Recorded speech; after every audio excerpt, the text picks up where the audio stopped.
नमस्कार दोस्तों, मैं डॉक्टर हरिहरनाथ त्रिवेदी आज पुनः आपके सामने प्रस्तुत हूँ होम्योपैथी की 10 ऐसी औषधियों को लेकर जिसे आप अपने घरों में रख सकते हैं और इसकी मदद से आप आकस्मिक चिकित्सा सेवा का लाभ उठा सकते हैं। एक बार मैं फिर आपसे अनुरोध करता हूं कि अगर आप इस चैनल पर नए हैं तो हमारे चैनल को सब्सक्राइब एवं लाइक अवश्य करें एवं बेल आइकन को प्रेस करें ताकि नई वीडियो का नोटिफिकेशन आप तक पहुंच सके एवं साथ ही साथ अपने दोस्तों एवं अपने परिवार को इस वीडियो को शेयर करें ताकि ज़्यादा से ज़्यादा लोगों को इस वीडियो का लाभ मिल सके। साथ ही साथ मैं आप लोगों के लिए एक नई सुविधा भी लेकर आया हूं। अगर आप किसी बीमारी से पीड़ित हों और आपको समझ में नहीं आ रहा है कि क्या करें तो आप हमसे मोबाइल नंबर 9473100666 पर संपर्क कर सकते हैं व्हाट्सएप के द्वारा। कंसल्टेशन फी 100 रुपया है जिसे आप फोन पे के द्वारा 9473100666 पर भेजकर संपर्क कर इलाज की सुविधा का लाभ उठा सकते हैं। आपके बीमारी संबंधी सारी आवश्यक औषधियों की जानकारी आपको दी जाएगी एवं खुराक की भी जानकारी आपको दी जाएगी। तो अब हम आपको बताने जा रहे हैं उन 10 महत्वपूर्ण औषधियों के बारे में जिन्हें आप अपने घरों पर रखकर किसी आपातकाल से निपटने के लिए सक्षम हो सकेंगे। तो चलते हैं, अब हम होम्योपैथिक की उन दवाइयों को विस्तार से समझते हैं। तो आइए अब हम उन होम्योपैथिक औषधियों को विस्तार से समझते हैं। पहली दवाई है एकोनाइट 3X। किसी भी बीमारी की प्रथमावस्था में इसका व्यवहार 15 मिनट से लेकर आधे घंटे के अंतराल पर करना चाहिए। बेचैनी, घबराहट एवं मृत्यु भय इस औषधि का चारित्रिक लक्षण है। दूसरी दवा आपके सामने है रश टॉक्स 200। जब गति करने से आराम हो एवं स्थिर रहने पर कष्ट बढ़े तो इस औषधि का व्यवहार करना चाहिए। कोई भी बीमारी क्यों न हो, खासकर बरसात में भीगने के पश्चात बीमारी हो तो इसका व्यवहार करना चाहिए। तीसरी दवा है बेलाडोना 200। जरा सी ठंड लगते ही ठंडी हवा से सिर पर कोई आवरण न रहने पर, यहां तक कि केस कटवाने पर भी सर्दी लग जाना,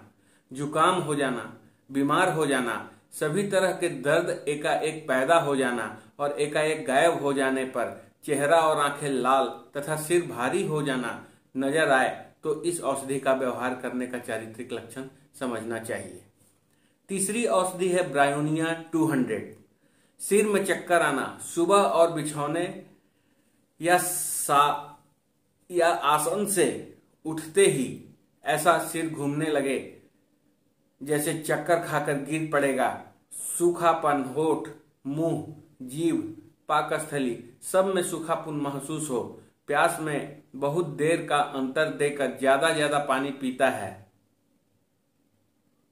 ठंडा पानी पीना चाहता है, मल सूखा हुआ, कड़ा, कंकड़ जैसा, ऋतु के समय नाक से खून गिरना, हिलने डुलने से रोग का बढ़ना,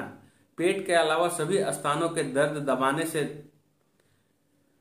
दर्द का घटना, माथे में दर्द के अलावा अन्य सभी दर्द गर्म प्रयोग से घटना, रोगी चुपचाप पड़ा रहता है, थोड़ा भी हिलने डुलने से रोग का बढ़ जाना इस औषधि को व्यवहार करने का चारित्रिक लक्षण है।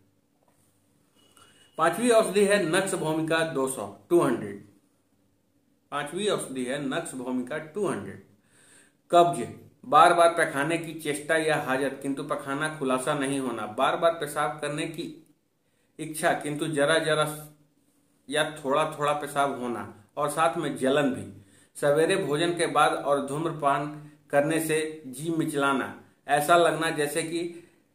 कै हो जाएगा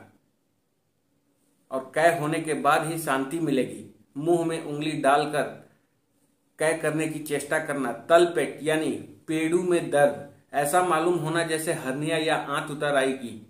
बवासीर और उसके साथ ही बार बार पैखाने लगना, कमर में दर्द, एक बार कब्ज होना तो एक बार पतले दस्त होना, स्त्रियों का बदबूदार श्वेत प्रदार, बलगम में सड़ी गंध का होना, मुंह में खट्टा और तीता पानी भर जाना, कमर और पीठ में दर्द, करवट बदलने से उस दर्द का बढ़ना, दिन में नाक से पतली सर्दी का स्राव बहना पर रात को नाक बंद रहना, अत्यंत कष्टदायक सूखी खांसी जिससे पेट में दर्द हो जाता है, शरीर में बहुत ताप, शरीर जैसे जल रहा हो और फिर भी शरीर का कपड़ा उतारने पर जाड़ा मालूम होना, भोजन के 2-3 घंटे बाद पेट में दर्द, इस औषधि को व्यवहार करने का चारित्रिक लक्षण है। छठी औषधि है लाइकोपोडियम 200। शाम को 4 बजे के बीच रोग लक्षणों में बढ़ना, किसी भी बीमारी में इस समय के बीच रोग उपसर्ग बढ़ने पर लाइकोपोडियम फायदा करता है। अम्लपीत और अजीर्ण रोग में पेट में वायु इकट्ठा होना, पेट फूलना, पेट गड़गड़ाना, अम्ल की वजह से छाती में जलन, मुंह में खट्टा पानी भर आना, खट्टी कैक, खट्टी डकार, भोजन के बाद तंद्रा और आलस्य, कब्ज, बहुत भूख अथवा भूख ही ना लगना, 2-1 कौर पेट में ही पेट भर जाना और पेट फूला हुआ महसूस करना, पेशाब में लाल रंग की तली जमना, धोती में पेशाब लग जाने पर वहां लाल पीला दाग पड़ जाना, पेशाब करने से पहले बच्चे का रोना, रात में नाक सट जाना, रात को सूखी खांसी और उसके साथ ही शरीर का क्षय होना, कमजोरी, इस औषधि को व्यवहार करने का चारित्रिक लक्षण है। अगली औषधि है स्पॉन्जिया 200। गलगंड, थायराइड ग्लैंड का फूलना, गला तथा अन्यान्य स्थानों की ग्रंथियां कड़ी और फूली हुई, गलछत, गले का घाव, मिठाई खाने पर बढ़ना, गला स्वर यंत्र, वायुपथ प्रभृति श्वास पथ की श्लैष्मिक झिल्ली का बहुत अधिक सूखा होना, दिन रात सूखी खांसी, कुछ भी बलगम नहीं निकलना, गला और छाती में साए साए आवाज होती है, कलेजे में जलन होती है, खांसी की आवाज कुत्ते की आवाज की तरह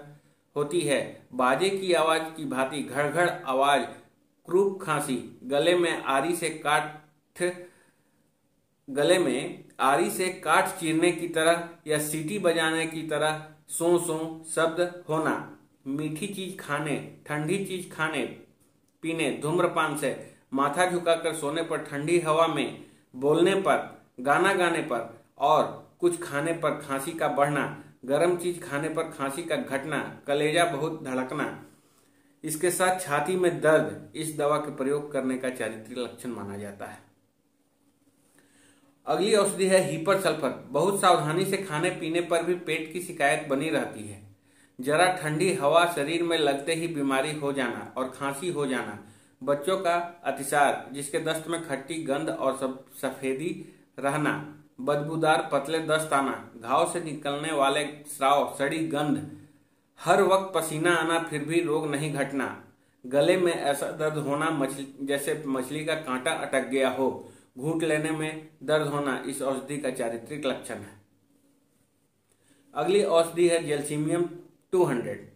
एकाएक आनंद, भय और उत्तेजक समाचार आदि से कोई बीमारी पैदा हो जाना, साहस बिल्कुल न रहना, भीड़ भाड़ वाली जगहों पर जाने से डरना, अकेला रहना पसंद करना, सारे शरीर का कांपना, चुपचाप बिस्तर पर पड़े रहना, इस औषधि का चारित्रिक लक्षण है। अंतिम और 10वीं औषधि है आर्निका 200। चोट लगने या अंग प्रत्यंग के बहुत ज्यादा हिलाने डोलाने की वजह से उत्पन्न हुए